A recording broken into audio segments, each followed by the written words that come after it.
ভারতের গণ্ডি পেরিয়ে এখন আরব আমিরাতে ঘুরে বেড়াচ্ছেন শামীম ওসমান। দুই নারীকে সঙ্গে নিয়ে আমিরাতের শপিং সেন্টারে দেখা গিয়েছে তাকে।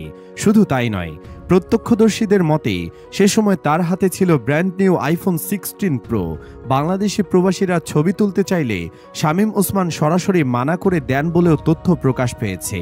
আওয়ামী লীগ সরকারের পতনের পর বিভিন্ন উপায়ে দেশ ছেড়ে পালিয়েছেন সাবেক মন্ত্রী, এমপি সহ দলটির অনেক নেতাকর্মী। তাদের মধ্যে আছেন নারায়ণগঞ্জের আলোচিত সাবেক সংসদ সদস্য শামীম ওসমানও।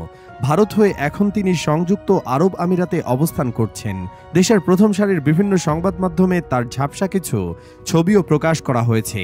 গত ২রা অক্টোবর বুধবার আরব আমিরাতের আজমান সিটি সেন্টারে তাকে প্রকাশ্যে দেখা যায়। স্থানীয় সময় রাত ৯টায় সিটি সেন্টারে তাকে ঘুরতে দেখেন বাংলাদেশিরা। শামীম ওসমান সেখানে একা ছিলেন না, তার সঙ্গে বোরকা পরিহিত আরও দুজন নারীকে দেখা গেছে। ৩ জনের হাতে লাল সুতা বাঁধা ছিল। ধারণা করা হচ্ছে সম্প্রতি ভারতের নিজামুদ্দিন আউলিয়ার দরগাহ থেকে এই সুতা বেঁধেছেন তারা। ঢাকা পোস্টের প্রতিবেদন অনুযায়ী সেখানে ঘুরতে যাওয়া প্রত্যক্ষদর্শীরা জানান, আইফোন 16 প্রো ম্যাক্স হাতে শামীম ওসমান দ্রুত শপিং মলটিতে থাকা একটি মোবাইল অপারেটরের প্রতিষ্ঠানে যান। এ সময় তিনি মলের ভেতরে থাকা বাংলাদেশিদের ছবি তুলতে বারণ করেন। গত ৩রা আগস্ট শামীম ওসমান দেশ ছেড়েছেন বলে চাউর হয়, কিন্তু সেদিনই তিনি ধানমন্ডিতে আওয়ামী লীগ সভানেত্রীর কার্যালয়ে দলের সাধারণ সম্পাদক ওবায়দুল কাদেরের সংবাদ সম্মেলনে উপস্থিত হয়ে সাংবাদিকদের জানান তিনি দেশেই আছেন। পরে ৫ই সেপ্টেম্বর সরকার পতনের ঠিক ১ মাসের মাথায় তাকে দিল্লির নিজামুদ্দিন আউলিয়ার দরগায় দেখা যায়।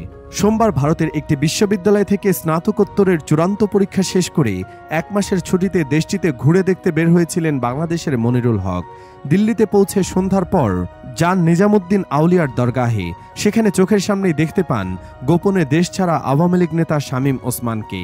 তখনই তার দেশ ছাড়ার সত্যতা নিশ্চিত হওয়া যায়। গত ৫ সেপ্টেম্বর অর্থাৎ সরকার পতনের ঠিক ১ মাসের মাথায় তাকে দিল্লির নিজামুদ্দিন আউলিয়ার দরগাহে দেখেন ফ্রিল্যান্স ফটোগ্রাফার ও নির্মাতা মনিরুল হক। প্রথম আলোর প্রতিবেদন অনুযায়ী মনিরুল হক ৫ই সেপ্টেম্বর সন্ধ্যায় নিজামুদ্দিনের দরগাহে বসেছিলেন। এ সময় হঠাৎ তার কানে বাংলাদেশ শব্দটি আসে।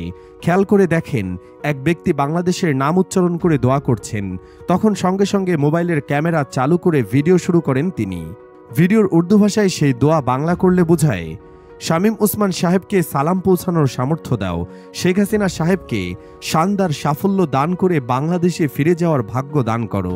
জানা গেছে, সরকার পতনের পর শামীম ওসমান দালালদের সহায়তায় রাতের আধারে বোরকা পরে ভারতে পালিয়ে যান।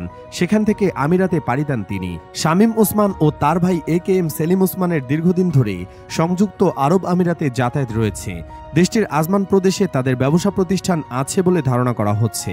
২০১৭ সালে আমিরাতে আজমান প্রবাসী ব্যবসায়ীদের এক অনুষ্ঠানে বঙ্গবন্ধু হাই স্কুল প্রতিষ্ঠার জন্য ১ লাখ দিরহাম অনুদানের ঘোষণা দিয়ে আলোচনায় আসেন নারায়ণগঞ্জ ৫ আসনের সাবেক সংসদ সদস্য সেলিম ওসমান। এদিকে কোটা সংস্কার আন্দোলনকারীদের উপর শামীম ওসমান ও তার সহযোগীদের অস্ত্র দিয়ে গোলা ছোড়ার অভিযোগ রয়েছে। এর একটি ভিডিও সামাজিক যোগাযোগ মাধ্যমে ছড়িয়ে পড়ে।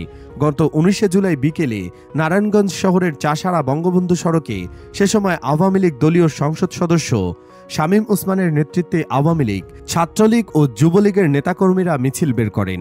সেই ভিডিওতে দেখা যায় শামীম ওসমান ও তার কয়েকশো অনুসারী গোলা সমেত অস্ত্র এবং ধারালো অস্ত্র নিয়ে শহরের চাষাড়া এলাকা থেকে বঙ্গবন্ধু সড়ক শহরের ২ নম্বর রেলগেট এলাকার দিকে আন্দোলনকারীদের ধাওয়া দিচ্ছেন। তার সঙ্গীদের কয়েকজন আন্দোলনকারীদের উপর আক্রমণ করেন।